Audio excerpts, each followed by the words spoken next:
কে তুমি, কি নাম তোমার কিছুই জানি না। শুধু তোমাকে এটুকু বলতে পারি, আজ যে কাজটা তুমি করে দিয়েছো, এই কাজটার দাম হিসেবে তোমাকে কিভাবে মূল্যায়ন করব তা আমি নিজেই জানি না। দাম আমি পেয়ে গেছি স্যার, দাম আমার হাতে। ওটা তো মনে হচ্ছে সামান্য একটা সোনার বালা। হ্যাঁ, সামান্য একটা সোনার বালা। এই সামান্য সোনার বালাটাই আমার জীবনে এক অসামান্য কিছু। তাই আপনার কাছে আমার কাজের দাম হিসেবে আর নতুন করে কিছু চাওয়ার নেই। আমি এখন যেতে পারি স্যার? তোমার পরিচয়টা একবার আমাকে দিয়ে যাবে না?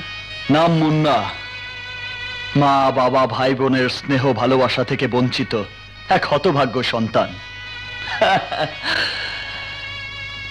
বিধাতা মানুষের কপালে সুখের কথা লেখে,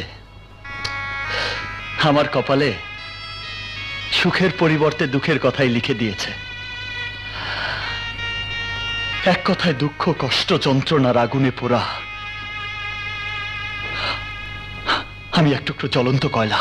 তোমার কথা শুনে শুধু এ কথাটাই বলতে ইচ্ছে করছে, তোমার জীবনের সাথে আমার এই জীবনের অনেক মিল আছে। তুমিও যেমন আপনজনের বাঁধন হারা এক সন্তান, তেমনি আমিও স্ত্রী সন্তান হারা এক হতভাগ্য পিতা।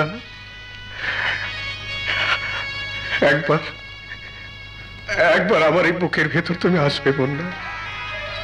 কত বছর আমি আমার সন্তানদের আমার এই বুকে জড়িয়ে নেই না, সে কথাটা আমি ভুলেই গেছি।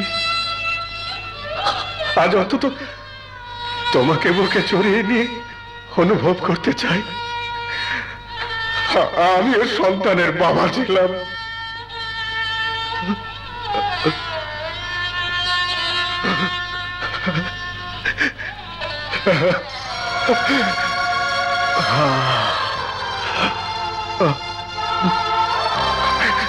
মুন্না, আজ থেকে মনে করবে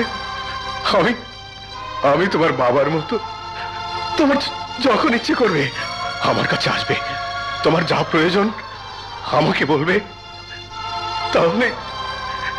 তাহলে মনে করব আমি অন্তত আমার একটা সন্তানকে খুঁজে পেয়েছি। তুই কি সত্যি চিনতে পেরেছিস এটাই তোর মায়ের হাতের বালা? যে বালার জন্য আমি আমার মায়ের ভালোবাসা থেকে বঞ্চিত হয়েছি, সন্তান হয়ে মাকে মা ডাকা থেকে বঞ্চিত হয়েছি, আমার মায়ের হাতের এই রক্তমাখা বালা চিনতে আমি ভুল করিনি প্রেমা। তাহলে বালাটা আমি যত্ন করে রেখে দেই মুন্না। যেদিন তোর মায়ের সঙ্গে দেখা হবে, যেদিন তোর মা তোকে আদর করে বুকে জড়িয়ে ধরবে, সেদিন তুই নিজের হাতে বালাটা পরিয়ে দিস। প্রেমা, বালাটা তুই আমার কাছে দে। আমি বালাটা সব সময় আমার বুকের ভেতর লুকিয়ে রাখবো। আমি মনে করব আমার মায়ের দোয়া সব সময় আমার সাথে আছে।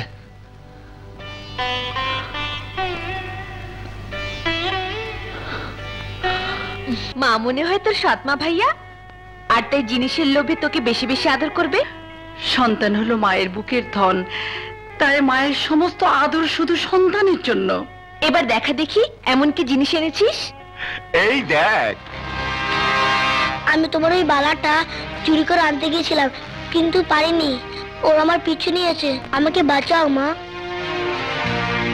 মা এবার তোমার হাতটা বাড়িয়ে দাও তো, বালাটা পরিয়ে দিই। বালাটা আমি পরবো না মাসুদ। মা, আমি জানি তুই আমাকে খুশি করার জন্য বালাটা এনেছিস। তুই বিশ্বাস কর, আমি অনেক অনেক খুশি হয়েছি, কিন্তু বালাটা আমি পরবো না। তুমি খুশি হয়েছো অথচ বালাটা হাতে পড়বে না কেন মা? কেন? এমনি একটি বালার জন্য আমি মামুনকে আমার জীবন থেকে পর করে দিয়েছি। তাই আমার মামুন আমার জীবনে যতদিন ফিরে না আসবে, আমাকে মা বলে না ডাকবে, তোদের আমি কোনো ভাই হাতে পড়বো না মাসুদ। বালা তুমি না পড়ো তাতে আমার দুঃখ নেই মা। আজ অন্তত আমি জানলাম ভাইয়ার জন্য আজও তোমার বুকের এক পাশ খালি হয়ে আছে। ঠিক আছে মা, ভাইয়া যেদিন তোমার জীবনে ফিরে এসে তোমাকে মা বলে ডাকবে, আমি সেই দিন তোমার হাতে বালাটা পরিয়ে দেবো মা। আপা দেখেন কোনটা নেবেন। পুতুলটা কত? এটা 490। 490 টাকা? এত টাকা নেই, পরে নিয়ে।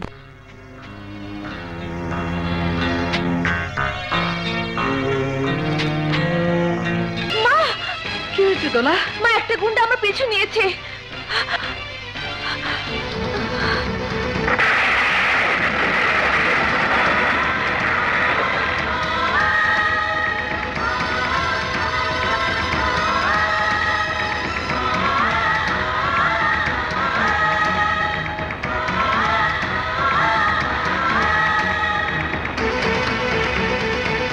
কোনদিন আমাকে মা বলে ডাকিস, তাহলে আমার মরা মুখ দেখবি।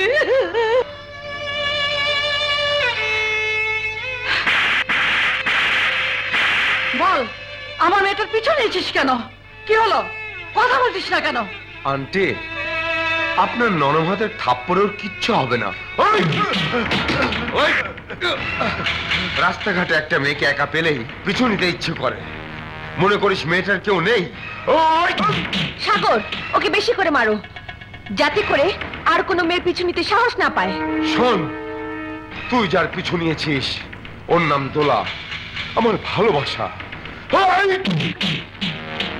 আর যদি ভুল করে ওর পিছু নিতে চাস, তাহলে তোর মতো মাস্তান কেমন শিক্ষা দেব? তুই তোর মা বাবার নামটা পর্যন্ত ভুলে যা। তুই কাকে আঘাত করছিস ভাইয়া? কেন, তুই ওকে চিনিস নাকি? শুধু চিনি না, খুব ভালো করেই চিনি।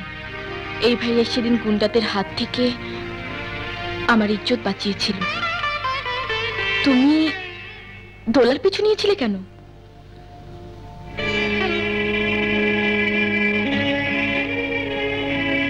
এই পুতুলটা দেবার জন্যে।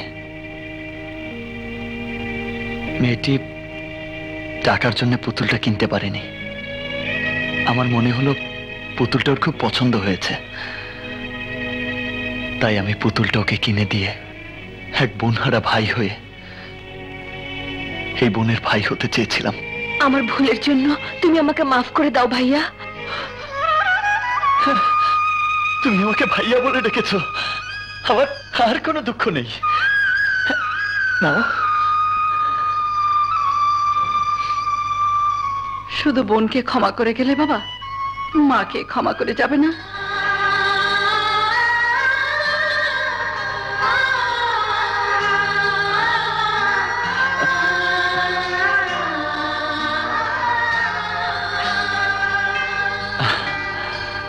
সন্তানকে আঘাত করলে মায়ের কখনো অপরাধ হয় না।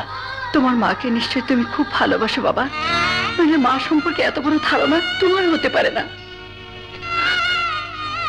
অনেক অনেক বেশি ভালোবাসি।